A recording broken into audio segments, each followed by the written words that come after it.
Assalamualaikum warahmatullahi wabarakatuh. Perkenalkan, nama saya Cicin Insya, NIM 07021181924023. Sini saya akan menjelaskan tentang gender dan kemiskinan Indonesia. Gender adalah suatu perbedaan di konstruksi antara laki-laki dan perempuan di masyarakat sehingga menimbulkan fungsi, peran, dan tanggung jawab yang dibatasi waktu dan tempat yang berbeda. Maksudnya, gender adalah konstruksi sosial dalam suatu negara yang dipengaruhi oleh kondisi sosial, politik, budaya, ekonomi, agama, maupun lingkungan etnis. Jadi, gender adalah istilah yang merujuk pada seperangkat karakteristik yang dipandang manusia sebagai hal-hal yang membedakan antara laki-laki dan perempuan, dari hal-hal biologi seperti jenis kelamin sampai pada peran sosial dan identitas gender. Istilah gender sering kali tumpang tindih dengan seks atau jenis kelamin, padahal dua kata itu merujuk pada bentuk yang berbeda. Seks merupakan kesifatan atau pembagian dua jenis kelamin manusia yang ditentukan secara biologis yang melekat pada jenis kelamin tertentu. Contohnya jelas terlihat seperti laki-laki memiliki penis, ovum, dan memproduksi sperma, sedangkan perempuan memiliki vagina, rahim, dan memproduksi sel telur. Alat-alat biologis tersebut tidak dapat dipertukarkan sehingga sering dikatakan sebagai kodrat atas ketentuan dari Tuhan.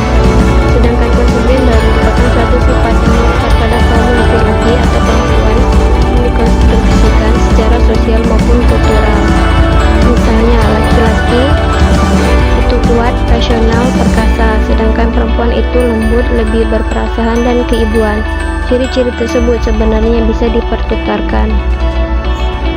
Data gender. 1. Data gender bidang ekonomi antara lain isu gender di bidang ketenagakerjaan, KUKM, industri dan perdagangan, pertanian. Misalnya perhubungan, antara lain isu gender di transportasi umum, keselamatan, pelecehan seks, keterjangkauan terhadap transportasi, dan prasarana transportasi yang responsif gender. Yang kedua, data gender bidang politik, sosial, dan hukum, antara lain isu gender bidang pendidikan, kesehatan, sumber daya alam dan lingkungan, politik dan pengambilan keputusan, dan pertahanan keamanan.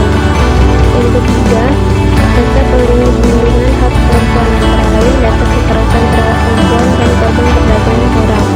Contohnya ini, kekerasan terhadap perempuan, antara lain data korban kekerasan, data pelaku kekerasan, dan sebagainya. Yang keempat, data pembangunan kesejahteraan dan ketahanan keluarga, mengikuti data keluarga, keluarga sejahtera, keluarga sejahtera 1-3, data netralitas keluarga, data ketahanan fisik keluarga, data ketahanan ekonomi keluarga, data ketahanan sosial ekonomi keluarga, dan data ketahanan sosial di bidang keluarga. Di konsep gender, banyak orang mengira gender sama dengan jenis kelamin atau seks, padahal ini berbeda. Atau gender sama dengan perempuan, atau urusan berkaitan dengan perempuan, atau memprioritaskan perempuan, dan atau feminisme.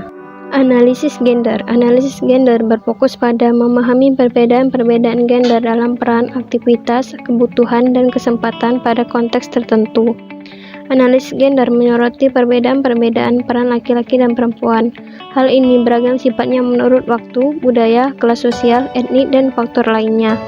Untuk dapat melakukan analisis gender, perlu memahami faktor-faktor yang mempengaruhi analisis gender, antara lain 1. Akses. Faktor ini diperlukan untuk mengukur seberapa besar peluang atau kesempatan bagi perempuan dan laki-laki untuk memanfaatkan sumber daya, baik sumber daya alam, sosial, politik, maupun waktu. Yang kedua, partisipasi. Partisipasi adalah pelibatan atau keterwakilan yang sama antara perempuan dan laki-laki dalam program, kegiatan, dalam pengambilan keputusan dalam pembangunan. Faktor ini berguna untuk melihat proporsi dari laki-laki atau perempuan yang termarginalisasi baik secara kelas, suku, ras, maupun budaya. Yang ketiga, kontrol. Adalah kekuasaan untuk memutuskan bagaimana menggunakan sumber daya dan siapa yang memiliki akses terhadap pengguna sumber daya tersebut. Faktor ini diperlukan untuk melihat proporsi perempuan atau laki-laki dalam pengambilan keputusan. Yang keempat, manfaat. Manfaat adalah hasil-hasil dari suatu proses pembangunan. Faktor ini digunakan untuk melihat proporsi manfaat pembangunan yang diterima oleh perempuan atau laki-laki. apakah manfaat tersebut cenderung menguntungkan salah satu jenis kelamin. Dan di Indonesia, kemiskinan adalah keadaan di mana terjadi ketidakmampuan untuk memenuhi kebutuhan dasar seperti makanan, pakaian, tempat berlindung, pendidikan, dan kesehatan. Kemiskinan dapat disebabkan oleh kelangkaan alat pemenuh kebutuhan dasar ataupun sulitnya akses terhadap pendidikan dan pekerjaan. Masalah kemiskinan memang banyak terjadi di negara termasuk di Indonesia. Contohnya ya, banyak terjadi pengangguran di Indonesia akibat kekurangannya lapangan kerja. Data kemiskinan dapat dibedakan menjadi data kemiskinan makro dan data kemiskinan mikro. Istilah mikro merujuk pada bagaimana suatu data dapat disajikan. Seperti yang diketahui, data dikumpulkan dalam berbagai bentuk yang menghasilkan berbagai jenis file. 1. Data kemiskinan mikro. 2. Data kemiskinan makro. Seperti yang telah disebutkan sebelumnya, data kemiskinan dapat dibedakan menjadi data kemiskinan makro dan data kemiskinan mikro. Istilah makro dan mikro merujuk pada bagaimana suatu data disajikan. Seperti yang diketahui, data dikumpulkan dalam berbagai bentuk yang menghasilkan berbagai jenis file. Misal, jika ada data sensus, maka yang disebut data makro adalah jumlah individu menurut kelompok umur, jenis kelamin, dan tingkat pendapatan, wilayah tempat tinggal, dan sebagainya.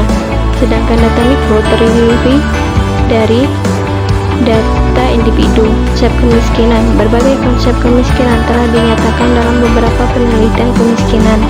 Di antaranya adalah seperti yang dikemukakan oleh World Bank atau Bank Dunia. Menurut World Bank, ada 4 alasan mengapa kemiskinan diukur. Pertama, adalah untuk membuat orang miskin terus berada dalam agenda. Jika kemiskinan tidak diukur, maka orang miskin akan mudah terlupakan. Yang kedua, harus mampu mengidentifikasi orang miskin jika salah satu tujuannya adalah untuk keperluan intervensi dalam rangka mengentaskan kemiskinan. Yang ketiga adalah untuk memantau dan mengevaluasi proyek-proyek atau kebijakan intervensi yang diarahkan kepada orang miskin. Dan yang terakhir adalah untuk mengevaluasi efektivitas lembaga-lembaga pemerintah dalam mengentaskan kemiskinan. Ini itu saja yang dapat saya sampaikan. Apabila ada kesalahan kata, saya minta maaf. Saya ucapkan Assalamualaikum warahmatullahi wabarakatuh.